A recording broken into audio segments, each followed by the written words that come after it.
Hey there, it's Margie Bryce, your host of the Crabby Pastor podcast, where we talk about all things sustainability, whether it's sustainability in ministry, in your personal life, and we acknowledge that the church is in a transitional time, so we hit topics there too that are going to stretch your mind and the way you lead, especially how you lead yourself so that you don't become the crabby pastor. This is Margie Bryce with the Crabby Pastor podcast. Are you crabby today? I always like to ask people why they're crabby. So, not why are you crabby right now, but what are the things that make you crabby? Because life is challenging enough. And I'm here with part two of a conversation with Janyne McConnaughey, who is just amazing to chat with. I love having our conversations because you bring different things to the forefront and help us in our thinking, but we're still talking somewhat about self-care and the stories that we tell ourselves. I think that goes in with imposter syndrome too, don't you think, Janyne? It does. It does. And probably women are the most, not that men are absent from it, but it's different. It looks different. Yes. Yeah. We're the queens of imposter Yeah. syndrome.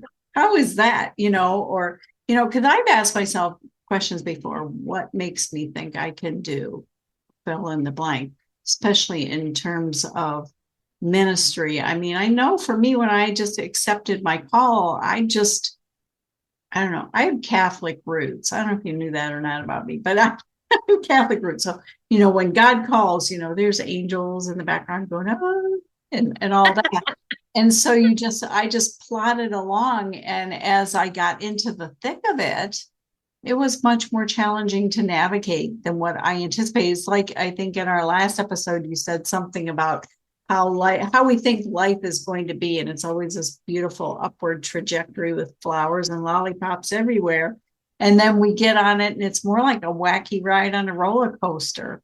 Yes. And for leaders, especially, our sense of self-care, and we talked last episode about our ability to think about our thinking. Why do we think like that? That is a key component of self-awareness. And it is a factor that arises when you're talking about things like self-talk and the kind of stories that we tell ourselves about who we are and our abilities, our giftedness. Any of that resonate with you, Janyne?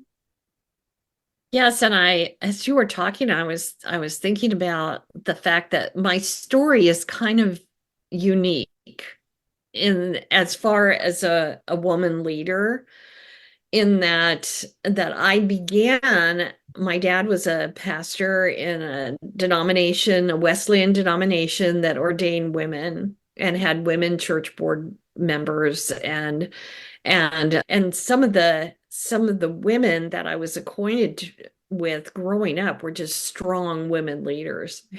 There's just like, yes, take charge and get it done, and compassionate and hardworking and but strong. And after I graduated from college, I took a job in a church that was a self-proclaimed fundamentalist church. Okay, I had no idea. I had absolutely no idea that a world where women's my very strong leadership skills would not be appreciated. And it didn't really go well. Let's just put it that way. Well, I mean, I that's did. probably the nicest thing you had to say about that. just, just It did didn't go well. not go well. And I was fired two jobs in a row. No, there was a job in the middle in a Brethren church. It was lovely, lovely experience. And so anyway, so when I talk about the role of women, I feel like I have those two very different viewpoints inside of me. And so it's hard for me to I deeply sympathize with those who live in church cultures that have very prescribed ways that women can express their leadership, if at all. And then I have this other side of me that was very, very strong and went to a college that was very strong in developing women as leaders. And so I just want to say that before we go into this, because sometimes I say things that seem like I'm saying two different things, but they come out of two different parts of my life because it depends on what the question is. That's fine. So, and as you were talking about that, I've been aware of those situations. I've been in congregations, and certainly if you have a Catholic upbringing, the opportunities for women are none, but that's spelled N-U-N. So, I guess there's other things. Some churches would allow a lector, a female lector, others would not, So that is an environment in which the story has been pre-written for you. Yes. Right?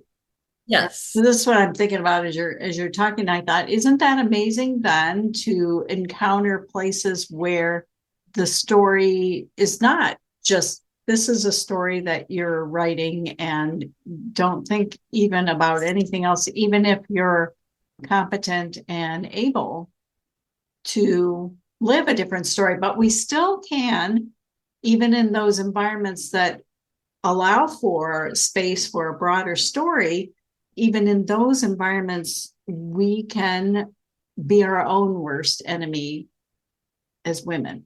And I have to say here too, before we go too much further with this, that guys, if you're listening, this is worthwhile for you to hear and to know and to understand, especially as you are giving space in your life for women leaders and you're inviting them to sit at the table of leadership. It's important to understand this. So, but yes, we can undermine ourselves. Right. And I appreciate you saying that, because men, stay with us. Right? Yeah. Because what women can offer in a church, and I learned to navigate how to be a leader in a culture that did not allow me to be the leader that I could have been. I learned to navigate that and to make an impact. And I want to say that it wasn't like I just went and curled up in a corner. I was definitely a leader there, but I had parameters that I had to live by. But no matter what you believe about the ordination or not ordaining women within a church, then is it about women, or is it about women in leadership? Right? Mm-hmm. So I think that they miss so much of what women could bring to the table and the viewpoints that they could bring to the table if they were allowed to sit at the table. Mm-hmm. And so find a way, in whatever theological, whatever doctrinal, whatever, doesn't matter to me.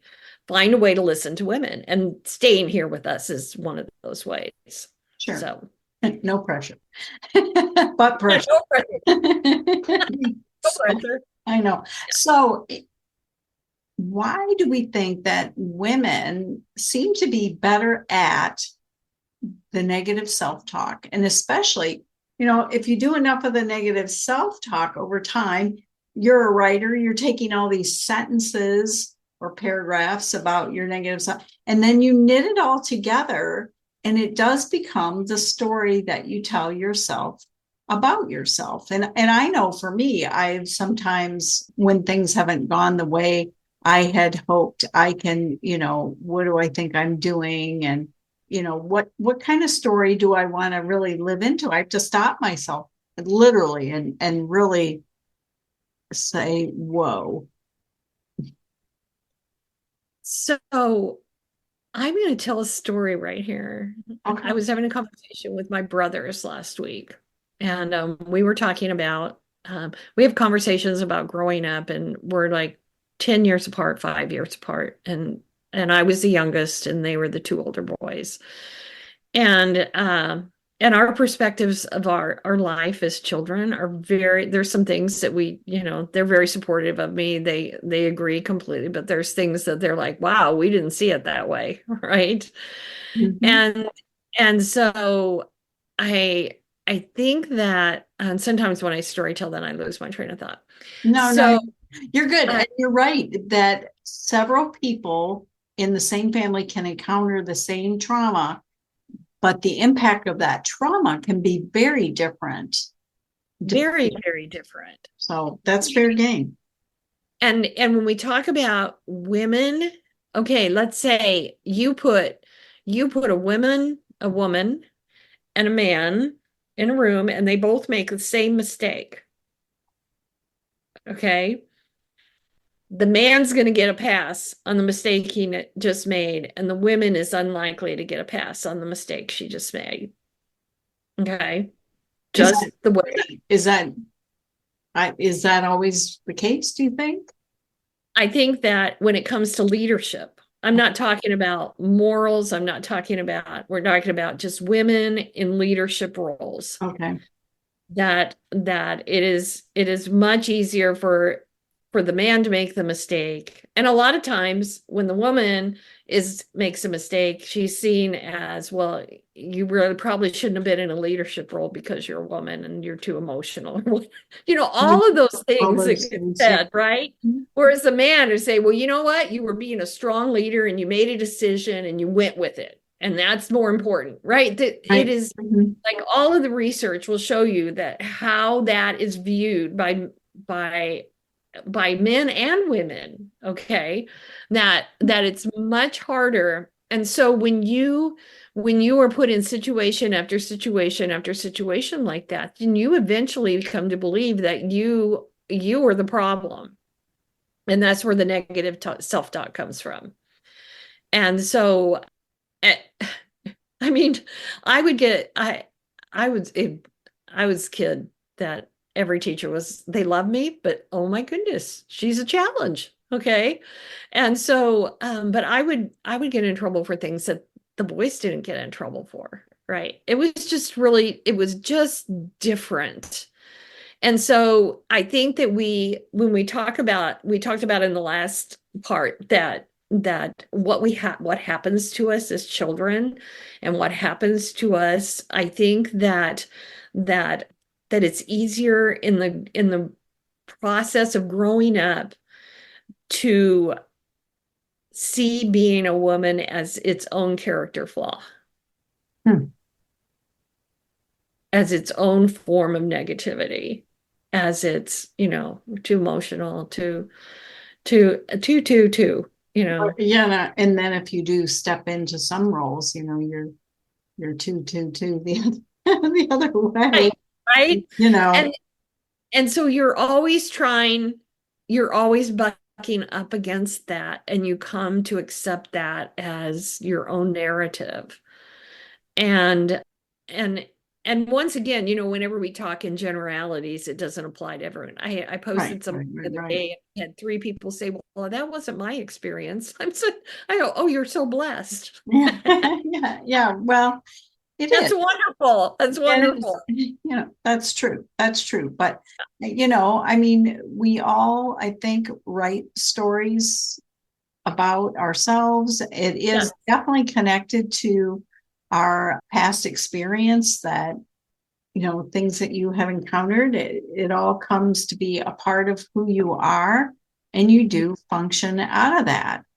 It's a matter too then of learning to discern when you're heading down that merry path. That I mean, but we have to be careful because I came to this conclusion one day is that I can't be that little yapping piece of clay at God saying to God, you made me incorrectly.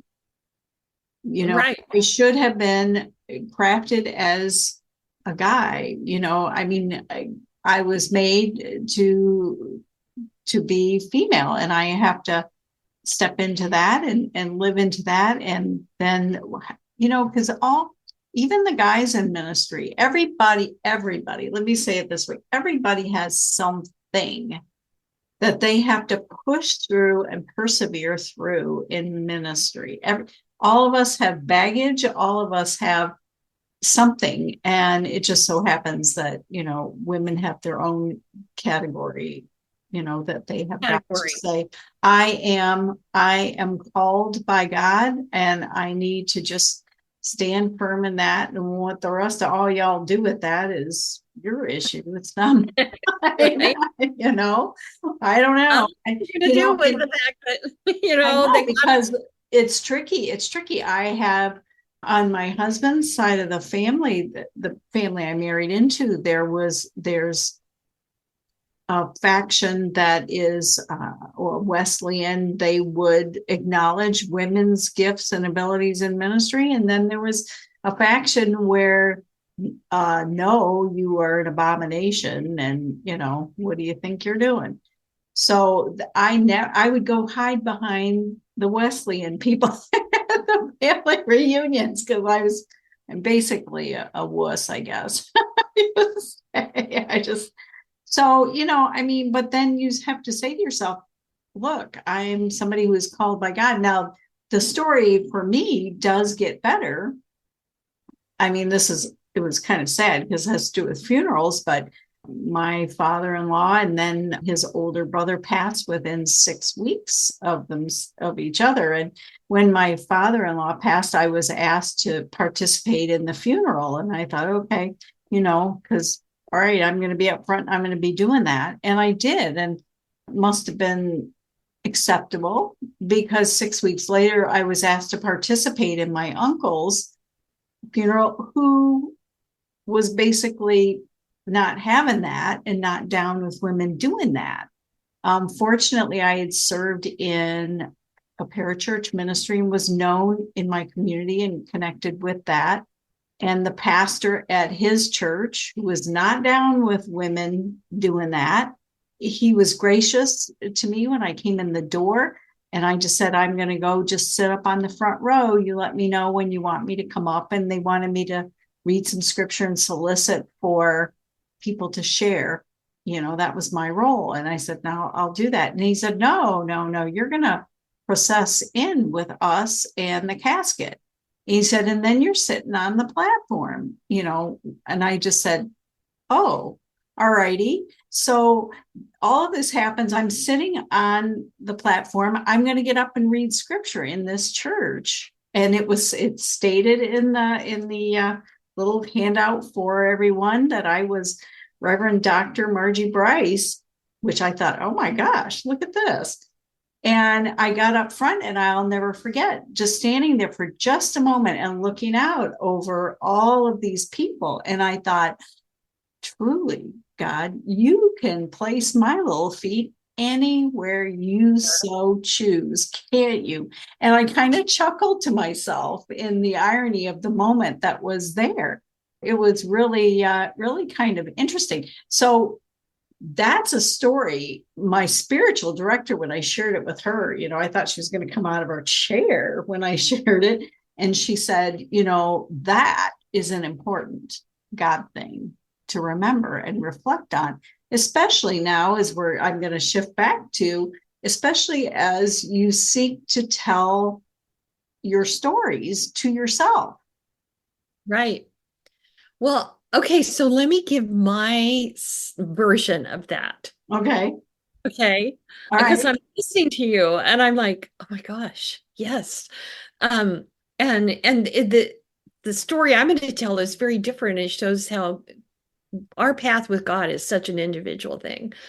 So I had taught at Bible colleges for 33 years when I ended out going and beginning therapy and healing, and I resigned from my position as part of that. And I said, I told my therapist my life is over, my career, I'd worked to achieve a high level, a professionalism. It's over. And that's a I, story to tell yourself, right? Yeah. it's over, and she said, Janyne, I know you can't see your future right now, but it's out there and I'll hold it for you until you get there. Okay. Oh, that was such a sweet thing to say. Wasn't that amazing? And Nice. Yeah. she is out here with me tracking what I'm doing, and we laugh about that a lot. Remember when you sat there and you said, okay, so there I am with my story and believing that my life is over. And then 5 years past that point, I've been teaching in a master's program for neuroscience and trauma. Mm.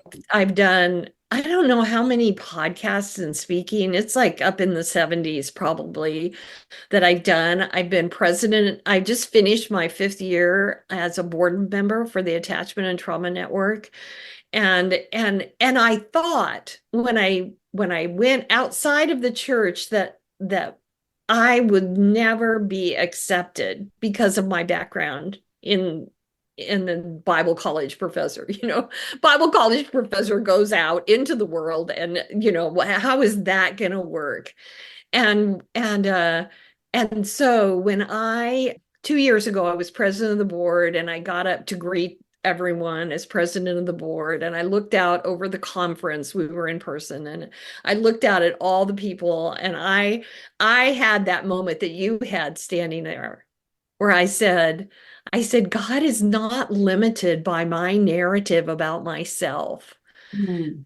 Like, because the same thing that those doors will all be closed to me because of my Bible college professor background at a small college, right? And God is not limited by the narratives that we tell ourselves. Is the exact it kind of gives me chills to hear our two stories and have that moment, right? I know. And those are the moments that we need to sow into ourselves, even if you're allergic to needle and thread like I am. But you know, we need to Right. sow those into ourselves and really reflect on those. I remember early on in my Christian walk, and I had some amazing discipleship. A gal that just walked with me, and she would all the time talk about, I can do all things through Christ who strengthens me, and that it is God that gives us our gifts and abilities to use and to move forward in that. But then there are the days that we allow our past to just kind of come bubbling up and overtake the moment. And we need to just get better at recognizing that and recognizing our thinking about that, and then not wanting to weave that into our story all the time. But, poor me is a good one. That one, I feel like the victim a lot, about this or that. And I go, ooh, that's really not who I want to be. And the same thing with being just at times feeling like I'm this tragic little figure in this. It's a weird little narrative. And then saying, that's not who I want to be. And I don't think God made me to be that exactly. So learning to shift and be aware that we're doing harm to ourselves. Right. Well, I just want to say this is really kind of an interesting. I'm going to be really vulnerable right here, okay? All right. Because this wasn't what we were originally going to talk, and we kind of went off and did the second part, and I'm sitting here going, "Oh my gosh, this was for me." Oh, Okay. And so I'm sitting here and I'm realizing, because I had to step back this year. I had to set down everything in order to heal, and just whole other layers of trauma that I was not even aware of in some cases, and was not aware of the impact on me. And so I've set down so many things. And like I said in the first, that this is the first podcast back after taking this long hiatus. And I realizing that I'm because of age and because of the long-term impact of trauma in some ways, I am limited going forward in what I can do, but that does not affect what God has planned for me now that I've worked through all that healing, right? So I've kind of gone back. I realized as I was telling my own narrative, I went, "Oh my gosh, I mean, you're sitting on that couch again thinking it's over." Right. Yeah. And I'm just gonna sit on my back porch and not that I'm not happy there. And I love my chickens and they make me laugh. And I just sit and watch and the birds come. And I absolutely love my life here where I am. But it doesn't mean that the next part of my life isn't less important than the part that I just completed. They're going to look very different from each other, but they're just as important and more focused on my writing than what the last 5 years have been, even though I published 4 books. How can I say I wasn't focused on my writing? It's just in a different way.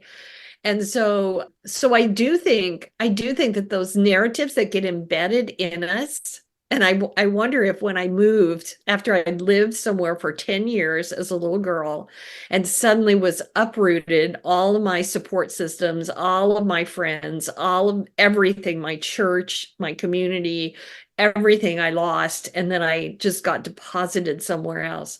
If that narrative didn't begin there, then my life is over. When changes happen, my life is over. Yeah. Right? Like all of a sudden I'm just like, oh my gosh, that's what I'm doing again. That narrative is so deep within me that I don't see it as a pivot. I see it as an end. And that's what narratives do to us, is they get stuck because of what has happened to us as children or as adults. And then we get stuck in that same narrative again of believing that it's over, or we can't do that, or that's not possible. And so thank you for continuing. Now that I've had my own little therapy session with I know she's having epiphanies on the Crabby Pastor podcast. By golly, that's pretty funny. It is. So yeah, I don't know. Now I'm sitting here wondering if I should rename the podcast, because what was I thinking? What kind of story is this? Crabby Pastor? I don't know. Well, I want to thank you so much for being on here again and for sharing. And our hope is that at the end of the day, that you're going to be really looking at the story that you're telling yourself about yourself and asking yourself, what story is God writing? And am I trying to swipe the pencil all the time?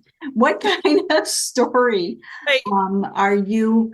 And if you're not sure about what story God is writing, I guess I'm going to push a little further and say, are you at peace with letting God hold the blueprint as you walk with God through this era?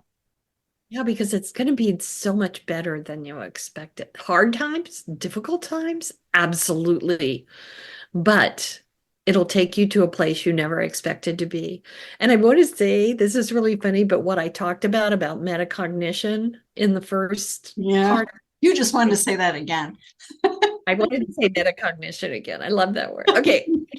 What I just did demonstrated what I tried to explain in the first one.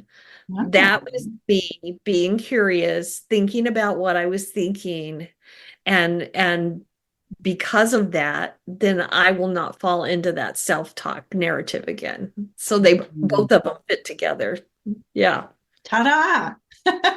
And this is totally unscripted besides. So although I have a feeling that God had a hand for sure. I don't know. Do you think? I don't know. What do you think? Well, thank you so much for being on the podcast again. And I love having you here. It's always a fun conversation. Yes, I love this. Thank you. Thank you. So how do the pieces of your life fit together? Do they fit together well and things are humming along just fine? Or are there some pieces that are tight or absent or just not fitting the bill? This is your invitation to join me in my glass workshop for a video series where I am going to do a stained glass project while I talk to you about sustainability and building sustainability into your heart and into your life. So I am going to be doing my art, which is a form of self-care, and I'm going to invite you into that space with me, and I'm going to chat. I'm going to chat about self-care, and I'm going to show you how I create.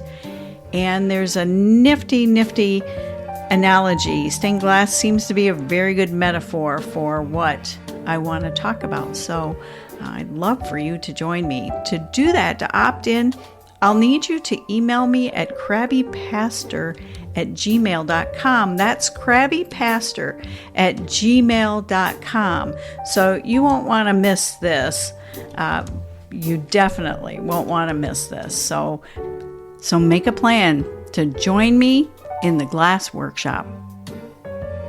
Are you wondering whether your fatigue, your lack of motivation, your lack of interest is burnout, maybe? I just wanted to let you know that I have a resource on the website, margiebryce.com. That's BRYCE, margiebryce.com.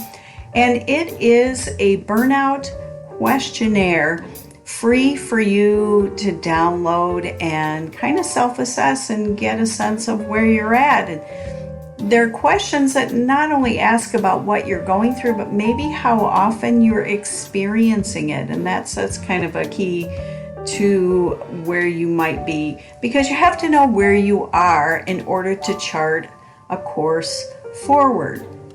And most pastors and ministry leaders who experience burnout rarely know that that's where they're at until they're well into it. And if you're unsure about that little statistic, so far everybody that I've interviewed on this podcast who has experienced burnout, when I ask that kind of question, they're like, yeah, I didn't know that's where I was at. So again, go to margiebryce.com. It's on the homepage of the website, and you can get your burnout questionnaire and kind of see where you're at.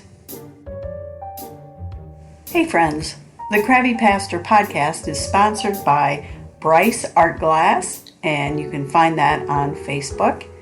I make stained glass, that's part of my self-care. And also by Bryce Coaching, where I coach ministry leaders and business leaders. And so the funds that I generate from coaching and from making stained glass is what is supporting this podcast. And I will have opportunities for you to be a part of sponsoring me. And as always, you can do the buy me a cup of coffee thing in the show notes. But I will have some other ways that you can be a part of getting the word out about the importance of healthy self-care for ministry leaders. Hey, thanks for listening. It is my deep desire and passion to champion issues of sustainability in ministry and for your life. So I'm here to help. I stepped back from pastoral ministry, and I feel called to help ministry leaders create and cultivate sustainability in their lives so that they can go the distance with God and whatever plans that God has for you. I would love to help. I would consider it an honor. And in all things, make sure you connect to these sustainability practices, so that you don't become the crabby pastor.